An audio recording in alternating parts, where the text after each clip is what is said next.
Hello everyone, and today I'm going to be showing you every single Nintendo controller, how they evolved from the NES all the way to the Switch. I'm going to be going through every single generation of system and showing you how the controllers evolved over time. Now, obviously there was a huge difference between the NES controller in 1985 and the Switch. So we're going to show you how it evolved, how the buttons changed, and how the features on the controllers changed, because I have almost all of them. Now, I want to get a little disclaimer before we start. I do not have every single variant of all the controllers, but typically the variants have the same controllers and buttons as the normal ones, so I just have the original ones.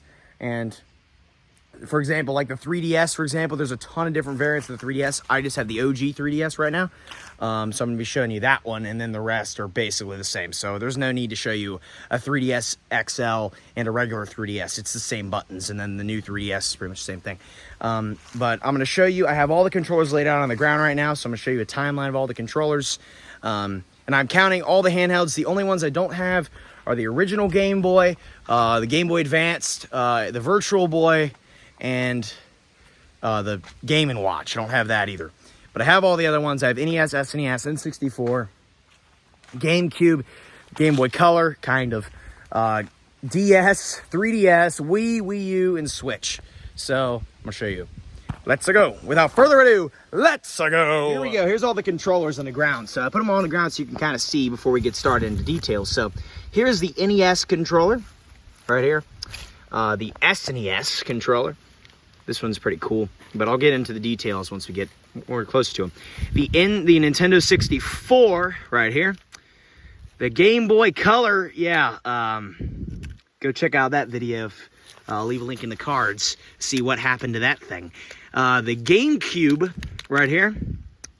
And then the DS, the Nintendogs DS. If you guys remember, I did a unboxing video back in like March of 2021. Way back, for those of you that are longtime fans, I unboxed this Nintendogs DS. This is the OG DS from 2004, right there. Here's the controls, if you didn't already see. That's what the controller looks like. Not the system itself. We're not going over the system itself, just the controls. But pretty basic. The Wii, I have both the Wii and the Nunchuck here, and then the just the Wii remote on its own. I do not have the Wii Classic controller. If I did, I'd use it, but I do not have the Wii Classic controller. The 3DS right here, this is in chronological order for when they released. This is the 3DS XL, the OG 3DS XL from 2011. And then the Wii U gamepad. I could not find my Wii U Pro controller. I have one somewhere, trust me, but I have no idea where it is, and I couldn't find it. So, but I do have my gamepad, so the gamepad's right there. The Switch, this is the Switch right here. Obviously, you have the Joy-Con controllers, which come off, but we'll get more into that later. And then lastly, we got the Switch Pro controller. So there we go. That's the Nintendo Switch Pro controller. So you can see how they evolved into this, all the way from this. This was the OG controller. All right, so let's get started. So the first Nintendo controller that I have, not the first ever Nintendo controller, but the first real Nintendo controller, the NES, the Nintendo Entertainment System. So as you can see right here, this was the OG controller known to most people. First released in 1985, the Nintendo Entertainment System. Now, it was not the first ever Nintendo system, because they had previously had the Color TV game back in 1977, and then in 1980 you had the Game & Watch, but this was the first real Nintendo system. And then there was the Famicom in 1983, but that only released in Japan. This was the American version of the Famicom, the Nintendo Entertainment System. It says on the back, Nintendo controller, made model number NES 004, made in Japan. That's what it says on it. It's still got the cord. This is a 37-year-old controller right here, and it's still got the cord to it. So as you can see right here, it's got very basic buttons. Now, the ones I have two of these. It says 1 and 2. This is the player 1 controller. You can only hook up 2 controllers at once, because the games on the NES were only went out to 2 players. That was it. And typically you had to take turns playing from 1 and 2 players. So anyway, we have the D-pad. Fun fact, the NES controller was the first controller ever to include a D-pad. So Nintendo did that. Previously, it had all just been sticks. or some variation of buttons. But Nintendo was the first ones to create the D-pad right here. And the D-pad will be used on all of their controllers for the rest of history, at least up to this point. Nintendo is pretty proud of their D-pad invention, which I think is pretty good. So basically in games like Super Mario Bros. Or whatever, to move your character, you just hit the D-pad controls, up, down, left, and right. Pretty simple. And pretty useful for cheat codes as well, because most of those old games had cheat codes. A and B buttons right here. Two big red buttons, A and B, pretty easy to hit. So there you go. It was made, the first ever game to release on it was Super Mario Bros. And you can see here, the B button was how you used to run in that game, and the A was how you would jump. So typically for those, if you're gonna, so you can run and then jump. So it was made so that way you could hold down the B button and hit the A button at the same time. And then you also have start and select right here. Start and select were used basically at the beginning of the games. To start the game, you would hit start, the start button, and you'd also hit start to pause the game, and then select to change the option. Because you couldn't use the D-pad to change it. You had to hit select, select, select, start, and that's how you'd start the game. So start, select, the D-pad, A and B. That is all this controller has. It's very basic. It's rectangular in shape, and actually, fun fact, the cord actually weighs more than the controller does. This thing is ridiculously light. This cord right here at the end where you plug it into the system, this actually weighs more than this thing does. Well, not this exactly, the entire cord itself, but this thing is very light. So that's the NES. This released in 1985. So that was the first generation of Nintendo controllers, the first controller to include a D-pad. I don't really remember if the Famicom had a D-pad or not. I think it might have, but as far as North America goes, this was the first controller with a D-pad. Moving on to the next controller. All right, so the next controller was released in 1991. It was the successor to the NES, the Super Nintendo Entertainment System. Instead of the Nintendo Entertainment System, now it's the Super Nintendo Entertainment System, also known as the SNES or the SNES. Oh my God, this wind is shaking my camera. That ain't good. Let's see if I can more tighten this in there. There we go, that's more better. Okay. So this is a very similar design to the NES. However, it is known as, I think this design is known as like the dog bone design for a controller, because it kind of looks like a bone because it's got the two fat parts in the end. This one is much more comfortable to hold because on the NES, it was kind of spiky and it kind of hurt your fingers if you took a grip on it too long. But this right here is much more comfortable, and this, I think, is a really good controller design. This was released in 1991. The Super Famicom released in... the SNES was exclusive to North America, in Europe, I think, and then in Japan, they released the Super Famicom. So they had the Famicom and the Super Famicom, which stands for Family Computer. That was only in Japan. It wasn't until the N64 where they both have the same system. So this released in 1991, with Super Mario World. That was the main game on the system. As you can see here, it's got a D-pad again. Nintendo brought back the D-pad design. If you have noticed, it's got the SNES logo up here, Super Nintendo Entertainment System. If you notice, this controller design is pretty dang similar to the NES. The only differences are the sides, and you can see here that there's another set of buttons. I'll explain to those what these are. So we have the D-pad again. This is back to control your character. Again, in the SNES, it is no longer 8-bit. The NES was 8-bit. The SNES is 16-bit. But the games are still in 2D. We have start and select again, but they changed the design of the buttons to make them look a little bit more cool while they're diagonal now. So they thought that would look cool, and I think it looks pretty cool. A and B is back, and then they also add X and Y. So there's 4 buttons this time around. X and Y, the birth of the X and Y buttons, and then there's A and B. Now they're made to where you can hit Y and B at the same time, or A and X, or X and A at the same time. Now they also added the triggers up here. So we have an L and R button. This was the first controller to add the triggers, L and R, as you can see right up here. So this is pretty cool. I love this controller. It is very comfortable to use. Personally, this is one of my favorite controllers. I could use this a long time to sit down and play. Now the NES would probably hurt after a while, but obviously the NES and SNES, people didn't really sit down for hours on end playing games. However, you couldn't really save your game on the NES. So the only way you were going to beat a game is you'd have to beat it in one sitting. I don't know if you could save on the SNES or not, but Here it is. It's still got a cord. Here's what the cord looks like. I just got it tied up right now so that way it's out of my way. So there's the SNES. Pretty cool looking. All right, next controller. All right, guys, we're in the forest now. Sitting down on this tree here. So the next controller was released in 1996, 5 years after the SNES, and it is the N64 controller. This is, right as you look at it, if you've never seen this thing before, you're probably like, what on earth was this? Now, Nintendo designed this intentionally for people with 3 hands, but there's a problem with that because normal people do not have 3 hands.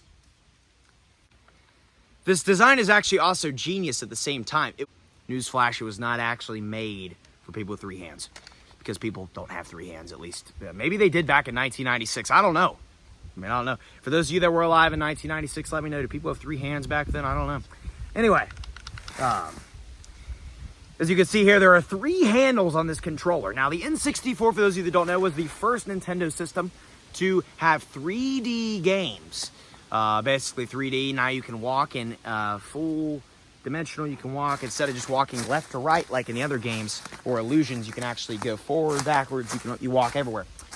So this was again wired because in the 1900s they didn't know how to do wireless controllers yet. So it's still wired because we are still in the 1900s.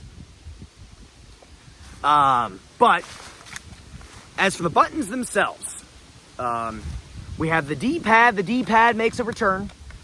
As you can see right here. Now, the D-pad was not used too much on the N64. This is not the original N64 controller either. I got this. This was a later made controller, but it's the same stuff. But this is not the OG from 1996. This was made in probably 2019 or something. But it's a new one. But it is the old design. So as you can see here, the D-pad is back.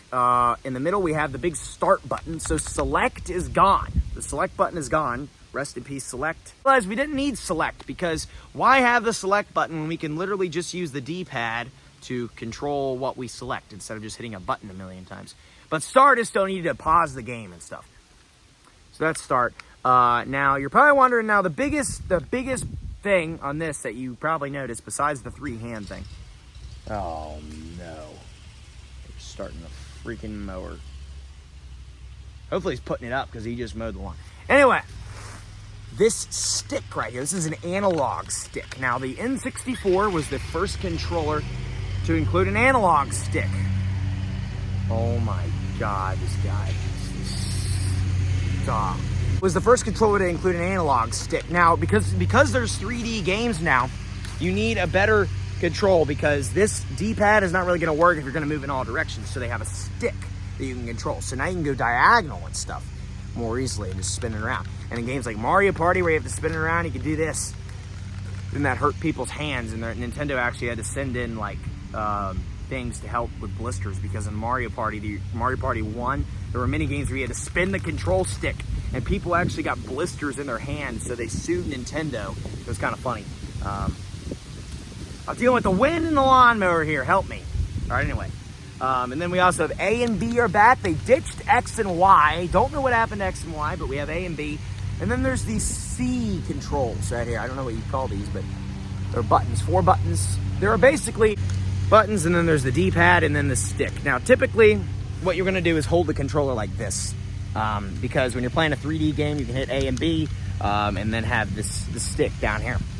But it's also made to where if you're playing a 2D game or something that needs the D-pad, you can hold it like this. So that way you have the D-pad. Let me just kind of, here so you can see this a little bit better. So as you can see, you can hold it like this if you need to use the D-pad and the A and B buttons, or you can hold it like this, which is the main reason to hold the controller. Now, I don't recommend holding it like this because you can't really do anything like that, but there you go. And then obviously the triggers are back as well. L and R make a return. They are much more useful on the N64 than they were on the SNES. The SNES, they weren't very useful. They were used a little bit like for Super Mario Kart and stuff. Oh, this cord's getting stuck in the leaf branches down there. And then on the back, we have a Z button. Just hanging out here on the back. This right here was to put memory cards in. So basically, to save your game on the N64, you can put a memory card in your controller.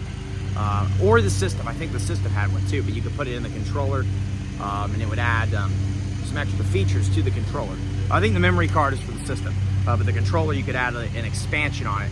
I believe Donkey Kong 64, for example, there were a few games that you could only use with the expansion. You needed that for like Donkey Kong 64 and stuff. But there we go, that's the N64 controller 1996. All right, next controller.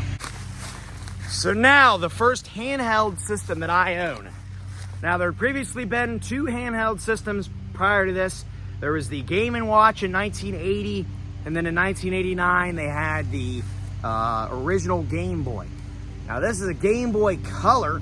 You haven't seen my video, I destroyed one of these for video.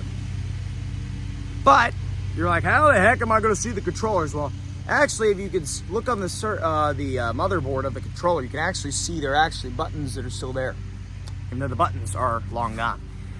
This came out in 1998, the original Game Boy Color, and it was new because it was the first handheld Nintendo system that could play games in color. So as you can see right here, I believe this is the screen. This one actually ran on batteries. So we'll make this quick because there's not much to see. But you have the D-pad right here. This is the, oh crap. This is the D-pad right here. It's got up, down, left, right, all those stuff. A and B, and then we got start and select. Select is back. Start and select, A, B. It's basically the same as the NES controller. And then we got this stuff. So that's really all it is. It's basic. But this is what it looks like from the inside. All right, now we're gonna move on to an actual controller now. All right, so next up is the GameCube, the Nintendo GameCube. This released in 2001. We are entering the 21st century, ladies and gentlemen, with the GameCube. Nintendo's kicking it off with the GameCube. This is one of the greatest designs of a controller that Nintendo has ever made. I mean, look at this thing. This thing looks great. Let's try to get it in the film. There we go. Now, there's a lot to talk about here because it's a new controller. It's still got the cord. In 2001, they were still using the cord, but they eventually retired it later down the line. There we go. Personally, I love this controller. This is one of my favorite Nintendo controllers ever made. It is just so comfortable to use, and it just feels so nice. So let's get into the buttons here. Now you can see this right here. So the GameCube released in 2001, as I said, and as you can see, the D-pad is back, of course. Now, the D-pad is getting less and less used as they get on there, but they keep using it because Nintendo is pretty proud of inventing the D-pad. So it's still there. It's pretty small. We have another analog stick. They made it a little bit better because the N64 one broke a lot. It was very flimsy and stuff. This one is way more sturdy, and this controller, my dad actually had this. I wasn't alive in 2001. But my dad had this controller. So this controller might be older than me, but it's still in pretty dang good shape. The only thing is one of the triggers doesn't work too well, but this is an old controller. But as you can see, the stick still works just fine. So in the middle here, we have the start button. Again, it's also known as the pause button, start/pause. So you'd start the game with this and pause the game with this button here. It's good because they made it out of the way. So when you go to pause the game, it's not over here where because when you're playing a game, your fingers are constantly on these buttons over here. But if you want to pause the game, you just go in the middle for whatever reason. So you can't really see my face right now. But anyway, look how beautiful the trees are, guys. Look at that. That is just glorious. And then they added another stick, a C stick. So if you're playing games that are like open world style, you move your character with this stick, and then you can turn the camera with this stick. So in Super Mario Sunshine, for example, I'm going to keep using this game because the Mario game is just the most well-known. You move with this stick, and to move the camera around, you use the C stick. Then obviously over here, we have a really interesting format. We have the big green A button right here. A is obviously always the most frequently used on all controllers, is the A button. Then the red B button right here, and then we have X and Y off to the side over here. Now, it's really useful because you'd use X to use, in Mario Kart Double Dash, you could use X to use the items, or Y, and then the B button is down here. It's actually really good design for the controllers. It's cool how the A button's big, and the B button's over here, and then you can use the Y and X buttons. It's a really cool design. The Z button's back right here.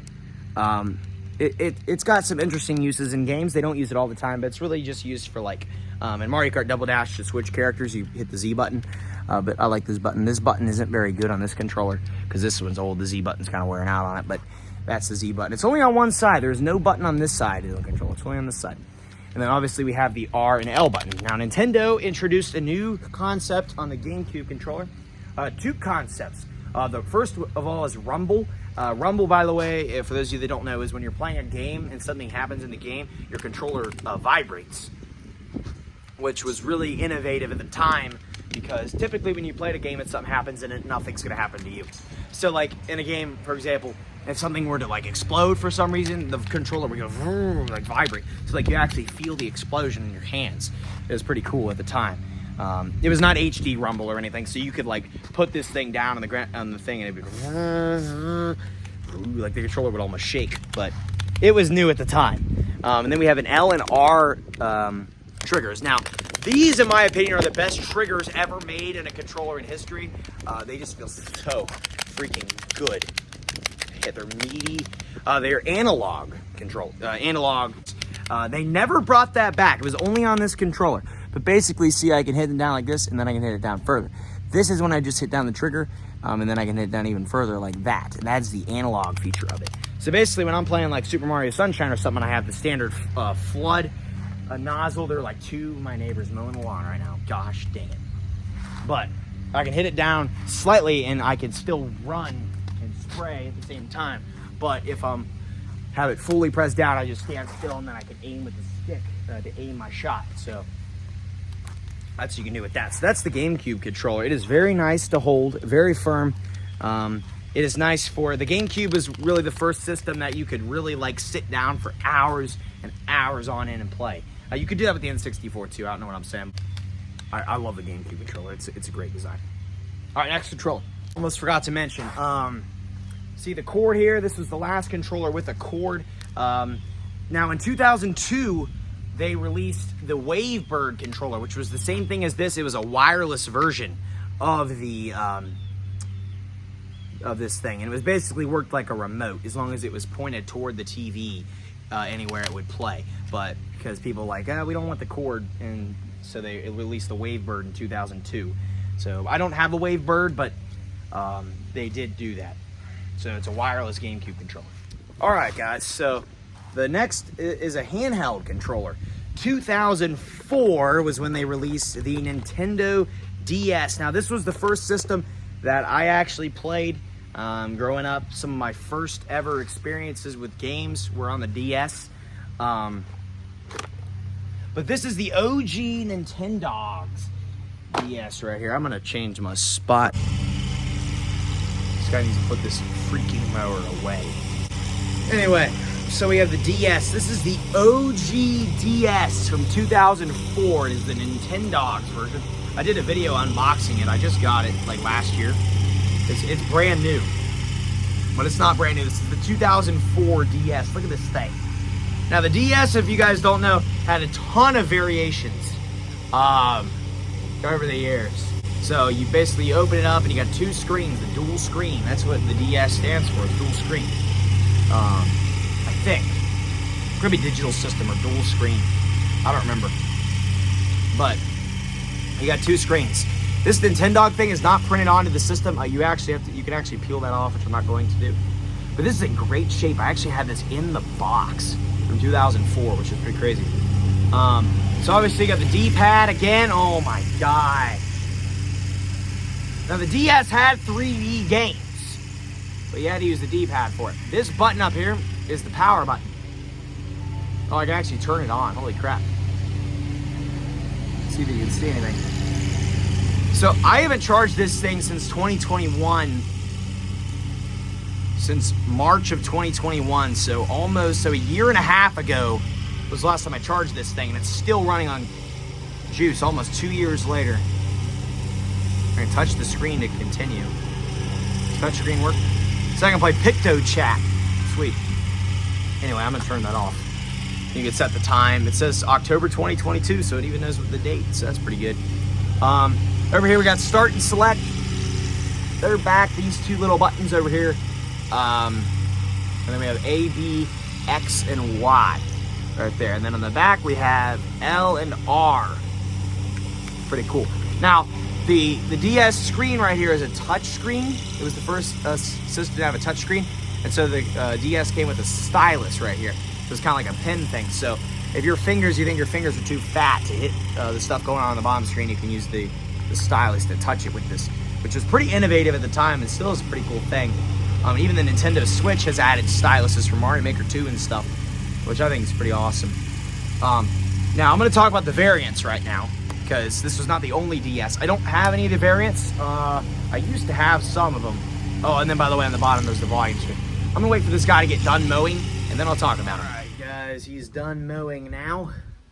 Now we can get to talking about the DS variants. Had some KFC, so I'm ready to go. He finally got done mowing after like 30 minutes of still mowing. So the DS, the original, released in 2004. This is this one. People usually call this one the bulky DS, because this one, look at this thing, it's so meaty.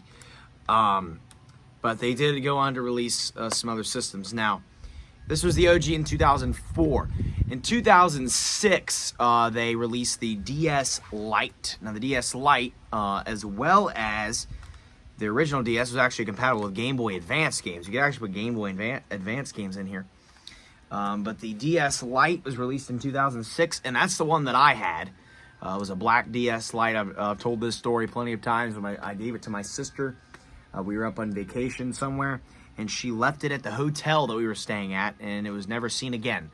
I wonder where that DS is now, but I had that DS forever. Like when I was probably like 4 or 5 years old when I got that thing. There's a really old story that I have for like a really old memory of mine that I had playing on my DS Lite. This goes back, this is probably like 2011 or something. I was like 4 years old. I used to go to this daycare way back, like 10 years ago. And I remember I had my DS Lite, and I had New Super Mario Bros., the original New Super Mario Bros. And there were these older kids that went there with me, and they were in school. They were like in 1st or 2nd grade, and I wasn't in school yet. So basically they would go to school, and then I would stay at the daycare for the rest of the day. And I don't know why, but I just remember they all had 3DSs, and I had my DS Lite, and everybody else had 3DSs. Those 3 guys, they're probably like in college right now, but they all had their 3DSs, and I had New Super Mario Bros., and they whipped out their download play, and we would all 4 of us would play New Super Mario Bros., the mini games on New Super Mario Bros. I just remember that was so much fun.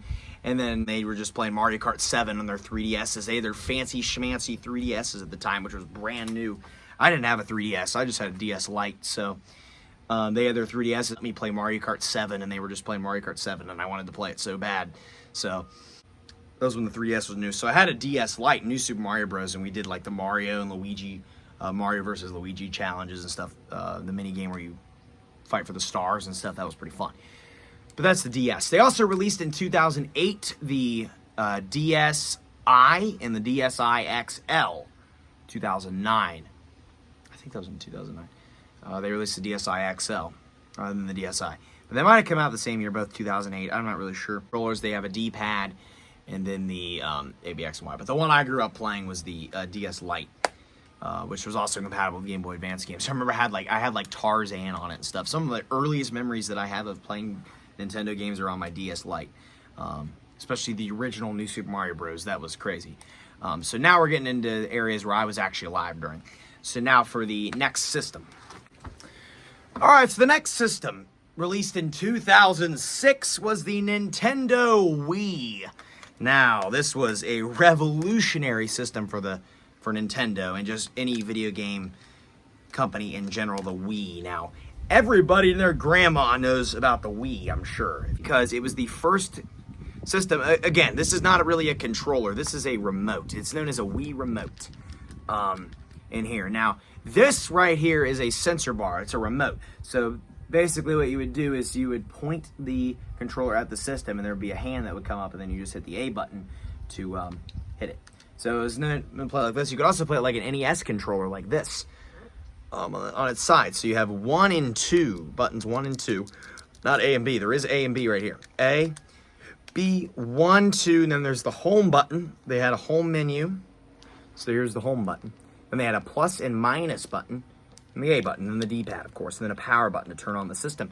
The Wii was the first system to actually have a power button, so you could actually just point the controller at the system, hit the power button, and it would turn on the game system. You didn't even have to get up out of your seat. So if you were lazy and you just wanted to sit on the couch all day, you could literally just do this and turn on the Wii. You didn't have to get up and hit it. Like, even on the Switch, you have to do that.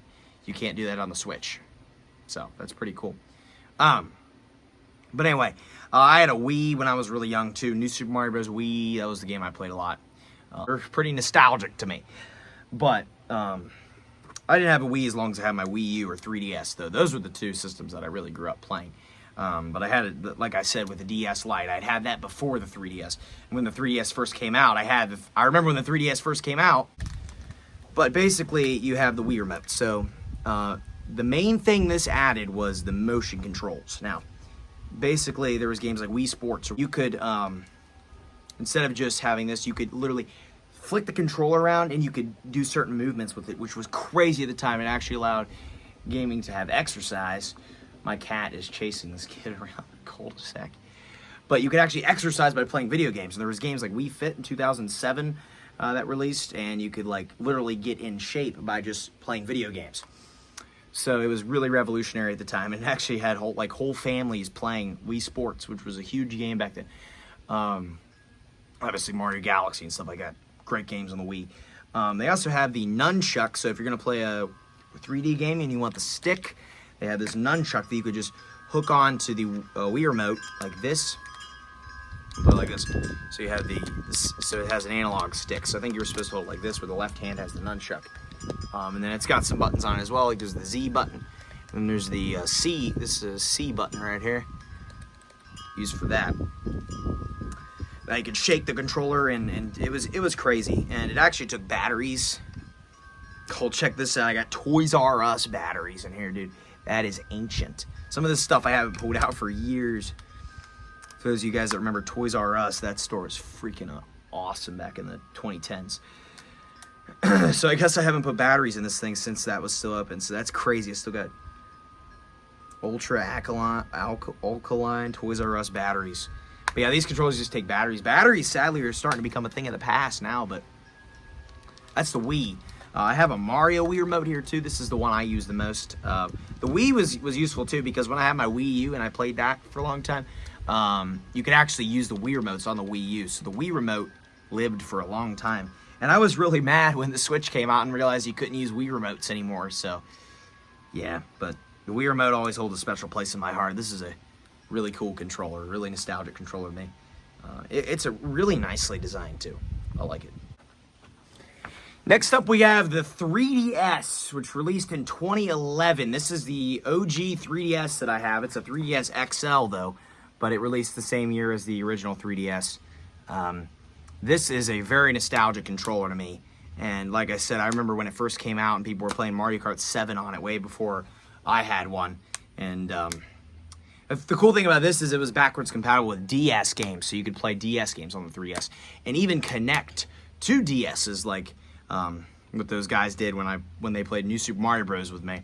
I had my DS Lite and they had a 3DS, but they still hooked up to my system so they could play the mini games on New Super Mario Bros., which was pretty freaking awesome. That was always fun. That was a good time. I remember those days. It's like 11 years ago. I don't know how. Anyway, this is the 3DS. Now, these things are very easy to break. I've been through about 8 of these in my lifetime. This is the 3DS XL. This is the Mario 3D Land version. This one I just have as a collector's item. I never really used it. Is it charged? It is not. I don't think it's ever been charged. It was brand new when I got it, and it still is brand new. Nobody's ever used this. But basically, it's pretty much the same as a DS. It's a 3DS. So now games can be played in 3D. The main thing about this thing is the 3D function. So you basically can flip this switch up, and it'll make the games 3D, which was pretty cool. I never really used the 3D, though, because it always just hurt my eyes to look at it. But some games it was good, like Mario 3D Land, but it really wasn't that useful. The volume button on the side. The D-pad is, again, still in existence. The D-pad has not died. It has been in every controller. The circle pad. So the 3DS added a circle pad. circle pad is actually a really cool function. I love circle pads. They're pretty cool. It's kind of like a control stick, but since the 3DS closed, they couldn't really have a control stick that stuck out because it would have kind of hit the screen. So instead, what they did is they made a circle pad that it was just like a stick, but it had your you just control with your finger like that. And there was a funny thing you could do in Pokemon X and Y. I remember doing this before school sometimes, like in the middle of the night when I was playing Pokemon X and Y. I used to battle people back in middle school. I used to always play at lunch 3DS, and when I was grinding up my Pokemon, I used to take them to the egg place where you bred the Pokemon's place where you bred them. And basically, if you walked a certain amount of steps, they would level up. So what I would do is put my 3DS on the charger, go to bed, put a penny on the circle pad, and just leave it going. And so it'd be in an infinite circle all night, and then my Pokemon would just get to level 100 by the next day. So I kind of cheated the game like that. It was kind of funny. But that's the circle pad. Actually, fun fact, the WiiU gamepad was supposed to have a circle pad on it, but there was like a last-minute decision. They decided to put the sticks on it, not the circle pad. I think that would have been sick if it would have had circle pads. I think Nintendo thought the circle pad would be more revolutionary than it turned out to be, but I still like it. I think it's a cool little thing. It's such a weird, like, whole thing. Like, what does his circle pad look like inside? I don't know. But anyway, here's the power button down here. Of course, we have the A, B, X, and Y. Those are all back and still here. This is nothing down here. I believe they added extra buttons in the on the new 3DS, but that's that. And then there obviously the game card goes in the back. But the 3DS, they came out with a ton of variants of this. The original and the XL came out in 2011. That was the OG versions. I remember when they came out.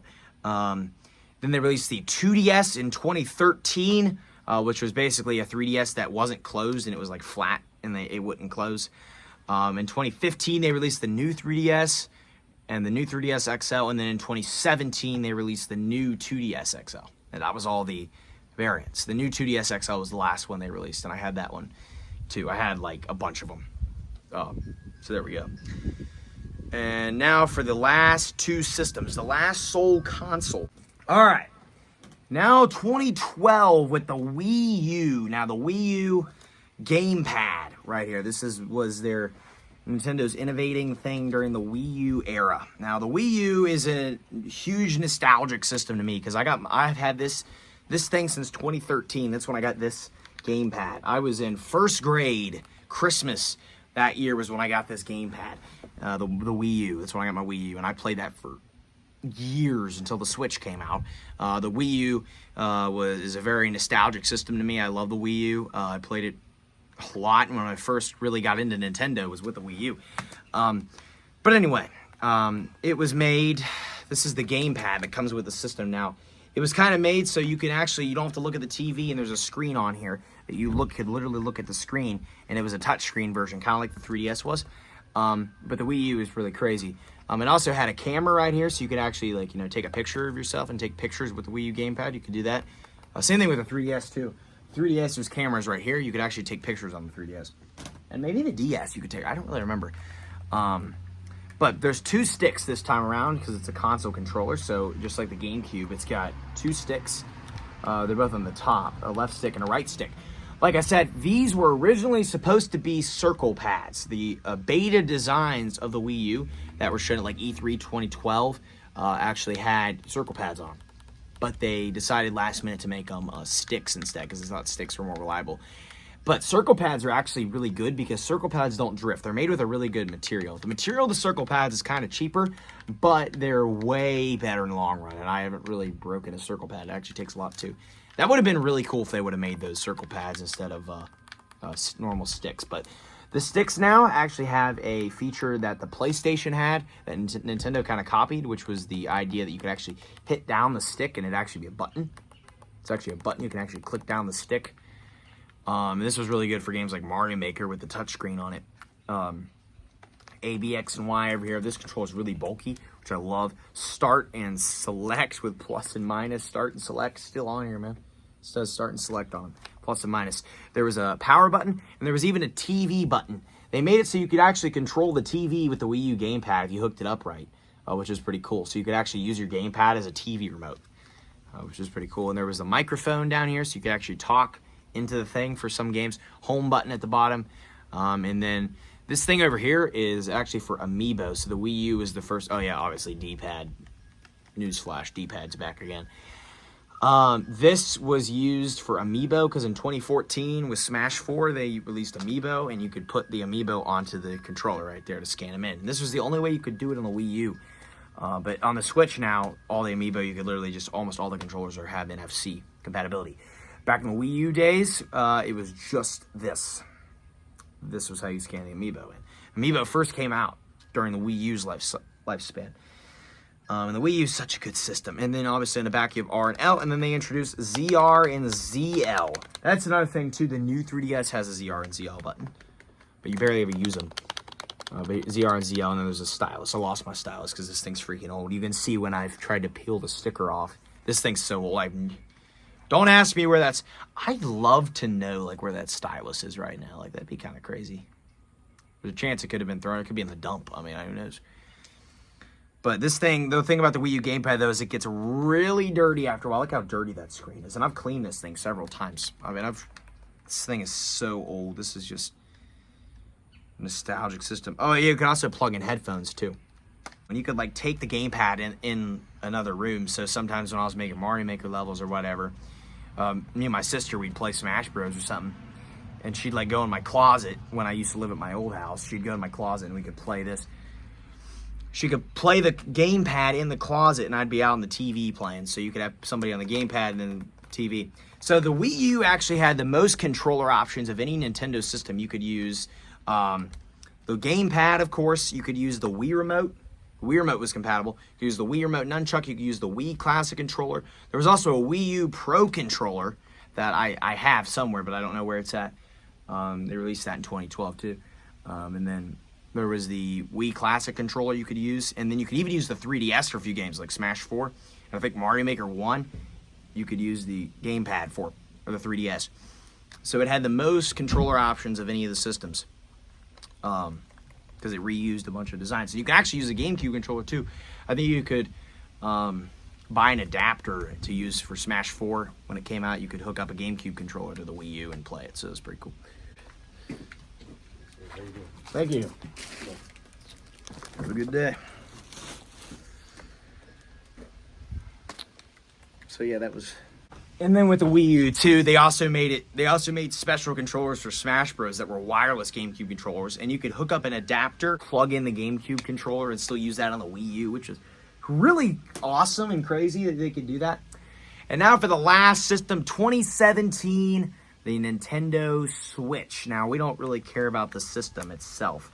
We really care about the controllers. So, the Nintendo Switch, of course, the Joy-Cons. These were their new innovating thing, and they're pretty interesting. The Joy-Cons are very interesting because they're pretty weird, but they're also really clever at the same time because look at this.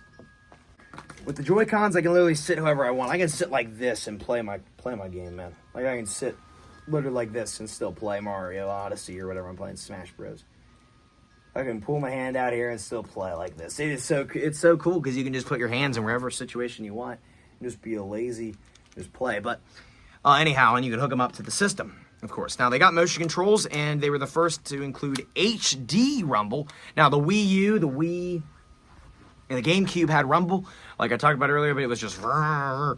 This actually has HD Rumble in here. These are these Zelda Skyward Sword, the Skyward Sword Joy-Cons that released with Skyward Sword HD originally. So it's got L, and R, ZL, and ZR. It doesn't really add too much buttons. They're all really the same, but you can see the plus and minus buttons up here. Here's plus, here's minus. They look pretty cool. They got the sticks, the left and right sticks. They're buttons too. A, B, X, and Y, of course. And then the D-pad's actually gone because the Switch is made to where you can do 2 players on here. So that way they have buttons here. So they had to make the D-pad kind of buttons. There we go. And then there's a capture button because in the Switch you can actually take pictures of your game, screenshots. So you hit that button to take screenshots of the game. Then there's this button in the back that just removes it from the system. But eventually they'll get wore out and stuff. And then you can just pull them off without using the button. And then there's the SR and SL buttons here on the inside, which when you're using the control like this, when you do 2-player on handheld mode, the Switch obviously switches back so you can have console and handheld. But when you use 2-player mode, these are kind of the triggers you have, are the SL and SR buttons. They're very little. And if you have big hands, this Joy-Cons are not fun to use. But the last controller I'm going to show you guys today is the Switch Pro controller. This is an amazing looking controller. This is the one that I typically use and most Nintendo gamers of the modern times use to control their games. This is such a nice controller. It's got big meaty buttons, feel all satisfying to press. It's the same controls pretty much. The D-pad is back, ladies and gentlemen. It's still here. It was on the NES controller. It's still here. The D-pad has not changed. You got 2 sticks. They feel great to use. They're buttons, of course. You have the plus, minus, the capture button and the home button. The Switch logo right there, R and L, ZR, ZL, and then A, B, X, and Y. Now, I've had this controller for a while, too. I think I've had this since 2018 is when I got this Pro Controller. So I've had this for 4 years. I don't use this one. This is not my main, but I still use it sometimes. The ZR button's broken on it because I used to get mad at the games and slam my controller down. And I broke the ZR button, so that's... I love the GameCube controller, but the Switch Pro controller is pretty dang good. So yeah, that's the Switch Pro controller.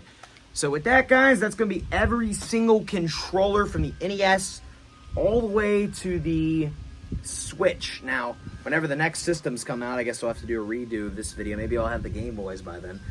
But that was that video. So with that, I want to thank you guys for watching. Be sure to comment, like, subscribe. Let me know which controller is your favorite. Mine is probably the WiiU gamepad or the GameCube controller, personally, or the Switch Pro controller.